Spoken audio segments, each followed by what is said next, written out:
टेलीस्कूल तालीम घर घर।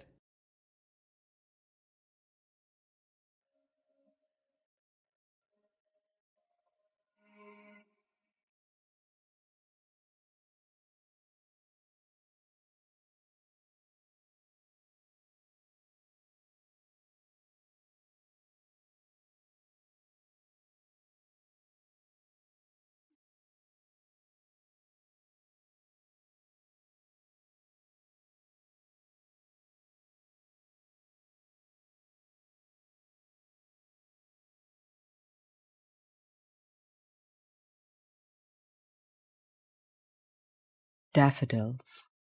Read and recognize literary techniques such as repetition, personification, and alliteration.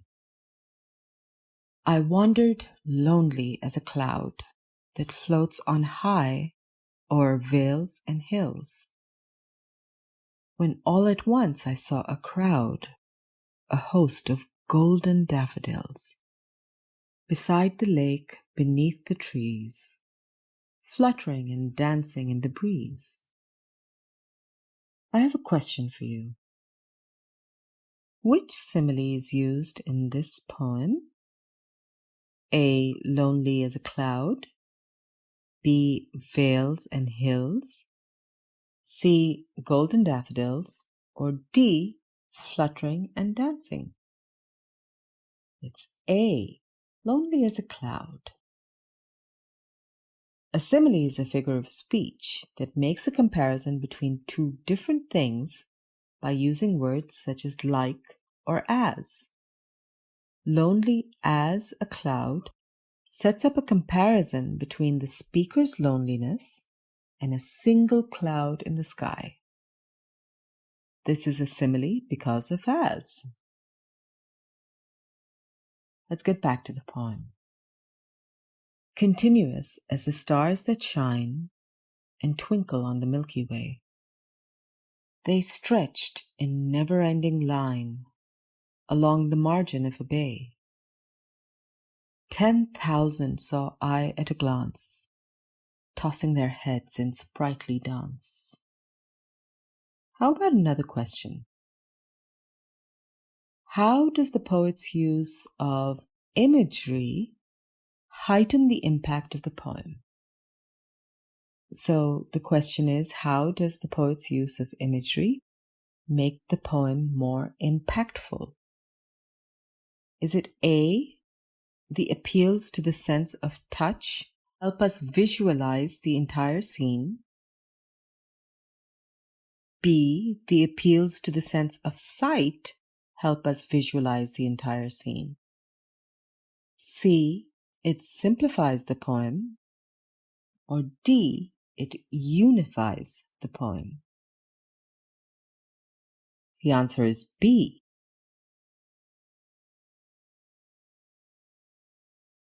The word pictures in the poem appeal mainly to the sense of sight.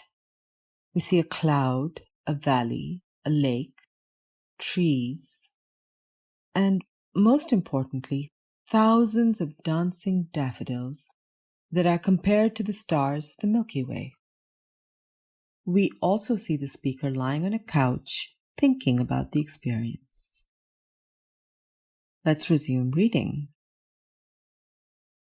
The waves beside them danced, but they outdid the sparkling waves in glee. A poet could not but be gay in such a jocund company. I gazed and gazed, but little thought what wealth the show to me had brought. You guessed it. We have another question. What is being personified in this poem? Is it A, wealth and show? Is it B, gaze and company? C, wealth and waves? Or D, waves and daffodils? Before I share the answer, remember that the word personified means giving human qualities to inanimate objects. Okay, So what's the answer? It's D, waves and daffodils. Personification is a literary technique. It gives human characteristics to non-humans. The waves, and especially the daffodils, are personified both in their emotions, using words like gleeful and jocund, and their actions, dancing, tossing their heads. Waves and daffodils don't have feet or heads. So when we say they're dancing and tossing their heads, we are giving them human qualities. All right, last stanza. For oft, when on my couch I lie, in vacant or in pensive mood, they flash upon that inward eye, which is the bliss of solitude. And then my heart with pleasure fills, and dances with the daffodils. Last question. We promise. How does the poet's use of a form of dance in every stanza heighten the impact of the poem? A. It shows that the poem is about dancing. B. It makes the poem longer. C. It unifies the poem. Or D. It sounds relatable to children. The answer is C. Repetition is a literary technique, or a technique used in books and poems, to repeat a word in writing for emphasis. The daffodils dance, the waves dance, the speaker's heart dances. This repetition emphasizes the idea that nature uplifts the soul, and that unifies the effect of the poem. This is such a pretty poem. If you get a chance and you find it in your library, you should read it again. But for us, it's goodbye for now.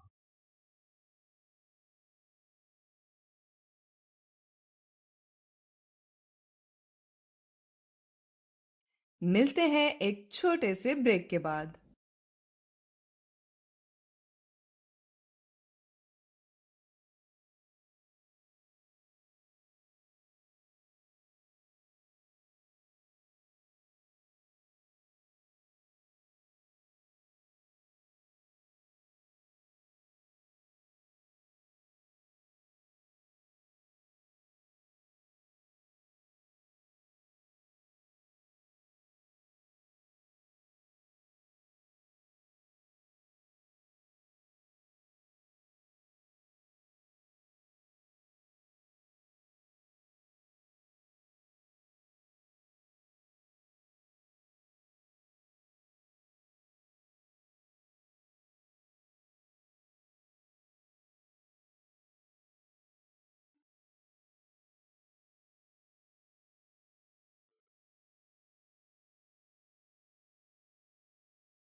चलें अब चलते हैं वापस अपने lesson की तरफ।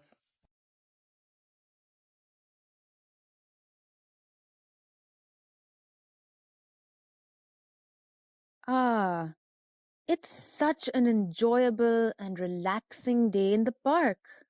Just lying on this grassy track and breathing in the cool, crisp air with not a care in the world is so refreshing. Abu, ever since Sarah joined the Drama and Poet Society, she's become really theatrical. Huh? You wouldn't understand poetry or drama. Just look at these beautiful flowers and the colorful butterflies flitting around them. Lovely. Oh no, there she goes again. I'll tell you what's refreshing. You two enjoying nature instead of being glued to your gadgets. Abu. And I've noticed you're using adjectives to describe the park. Of course. Adjectives are words used to describe a noun or a pronoun. They give us more information about people places, animals, and things, or describe the number or quantity of a noun. And they may come either before or after the noun they describe. You can't write poetry without adjectives. But Abu, how are adjectives formed?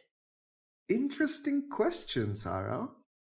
Some adjectives can be formed from nouns, others from verbs, while a few can even be formed from other adjectives. Wait, adjectives are a part of speech, so how can they be formed? Simple. When we add a prefix or a suffix to a noun, verb, or another adjective, we can create adjectives. Can you give some examples, please? Sure, both you and Asif used a few such adjectives yourselves. For example, the words enjoyable, relaxing, grassy, beautiful, colorful, lovely, theatrical, and refreshing are all formed by changing either nouns or verbs into adjectives. Ah, I can see that the words color and love can both be nouns and verbs, which are changed into adjectives by adding suffixes. Whereas enjoyable and relaxing are formed from verbs. Brilliant! Did you notice anything about the prefixes and suffixes in these adjectives? Yes, refreshing is the only adjective in which both a prefix and a suffix have been added to a noun that is fresh. Very observant. Adding a prefix to a noun, verb, or another adjective is one way to form an adjective.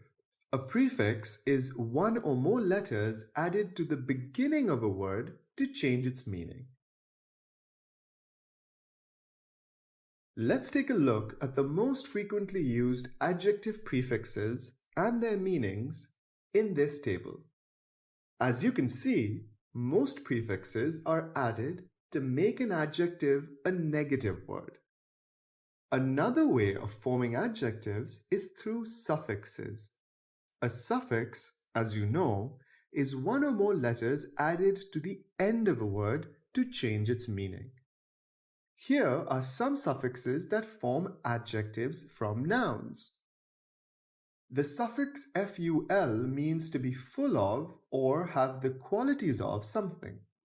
So the adjective painful means to be affected by emotional or physical pain. The suffix y forms adjectives from nouns and other adjectives. It means to have similar qualities as something, such as messy, which suggests being untidy. Moreover, the suffix ish changes nouns, verbs, and even adjectives into adjectives. It means to have the characteristics of something. For example, the adjective childish means to be like a child. And the suffix al changes nouns and other adjectives into adjectives. It means to connect with or relate to something. Here, the adjective magical relates to magic. Can you think of suffixes for adjectives formed from verbs? I got this. The suffix ative indicates a characteristic. So, when the verb talk changes to the adjective talkative, it means someone who is fond of talking. Many adjectives for feelings can end in either ing or ed.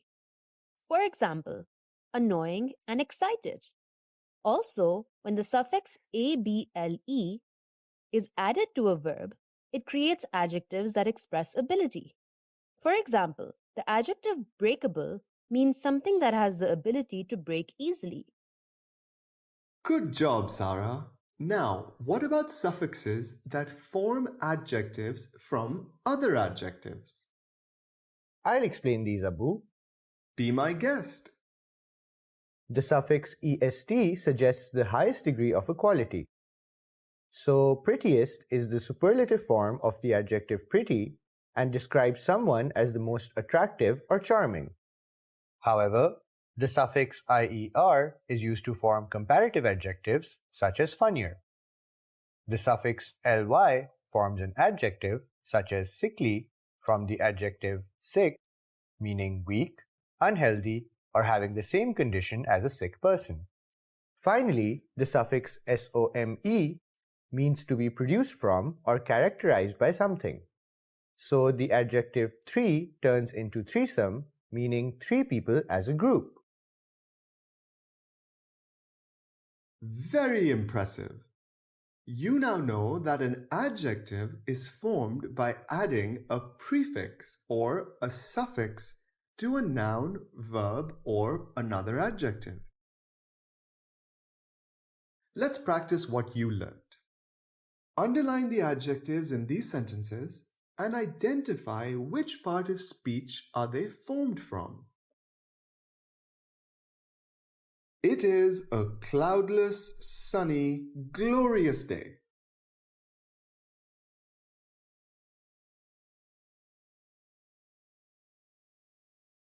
Sarah's skin has a reddish glow after all that exercise.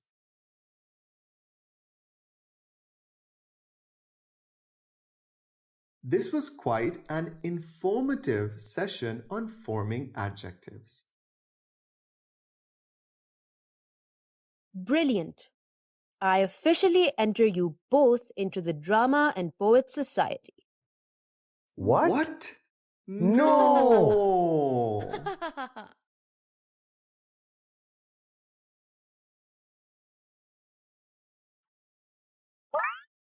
टेलीस्पून तालीम घर घर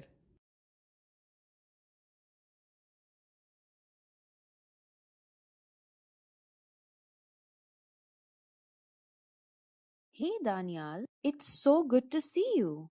Hi, Myra. I'm glad you could come tonight. You are always so busy. Yeah, you're right, but I didn't have work tonight, and I really wanted to meet everyone.